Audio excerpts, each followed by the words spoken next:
Betrayal rarely comes with a warning. It doesn't always crash into your life like a storm. It seeps in quietly. It slips through familiar spaces, wearing the shirt you ironed, speaking in the voice that once comforted you, asking about your day while silently undoing your reality. I didn't know I was living inside that kind of silence until my wife, Alina, looked me straight in the eye one night and said she was leaving me for someone else. No shouting, no tears, just her voice, cold and rehearsed, echoing through a house that no longer felt like mine. What she didn't know was that I'd already figured it out, and I was already laying the groundwork for something she'd never anticipate. It was a forgettable Tuesday. Work had drained me with back-to-back meetings, the kind that make you question everything. On the way home, I stopped at her favorite Thai place and picked up red curry and jasmine rice. A peace offering, maybe, or just the last flicker of habit. I pulled into the driveway a little after 7. Her car was already parked, which caught me off guard. She'd been working late more often than not. As I stepped inside, the air told me something was wrong. It wasn't silent. It was empty. The kind of stillness that is weight. The living room lights were low. The only sound came from the hum of the fridge. Alina called my name from the dining room. She stood by the window, wearing a green dress I hadn't seen in years, too elegant for a random night at home. Her hair done, makeup flawless. I noticed a suitcase by the stairs before she turned to face me. My stomach tightened. Still, I said nothing. She turned, eyes avoiding mine, fingers twisting a silver bracelet on her wrist. "We need to talk," she said. I nodded and set the takeout on the table, knowing dinner wouldn't be eaten. "I'm leaving," she said. "I've been seeing someone else." She didn't apologize. She didn't soften it. "He's younger. Josh. He's 26. He sees me. He understands me." I felt like I was watching a scene unfold behind glass, detached from the impact, but gutted inside. "How long?" I asked. My voice was even. Too even. She paused. That was all the answer I needed. "Almost a year," she said. "A year of pretending. A year of shared dinners and anniversary plans, while she quietly built a separate life." I exhaled slowly. "Okay," I said. She blinked. That wasn't the reaction she expected. "I hope he gives you what you're looking for." Her expression faltered. She braced for a heartbreak, maybe fury. But I wasn't offering either. "You're not angry?" she asked. I shook my head. "If this is what you want, go." I walked to the front door and held it open. Her steps were hesitant, her lines forgotten. She dragged the suitcase behind her, heels clicking, her perfume trailing behind like an echo. No slammed door, no final goodbye, just absence.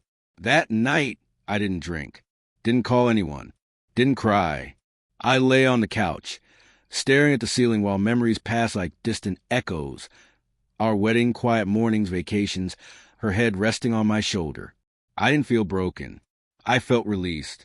In the days that followed, I boxed up her things.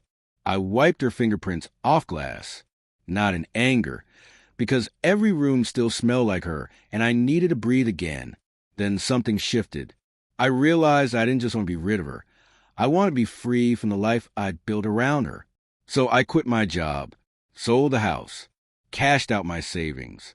I didn't tell anyone. No goodbyes. I just left. Ended up in a sleepy seaside town 3 hours down the coast. The kind of place where time forgets to rush. The salt air hit me like a reset. I rented a creaky cottage from an older woman named Marjorie, who owned a nearby used bookstore. She needed help. Fixing shelves, changing light bulbs, sorting books. It was exactly what I needed. I worked with my hands. I wore worn jeans and boots. No ties. No emails. No shadows of the life I'd left behind.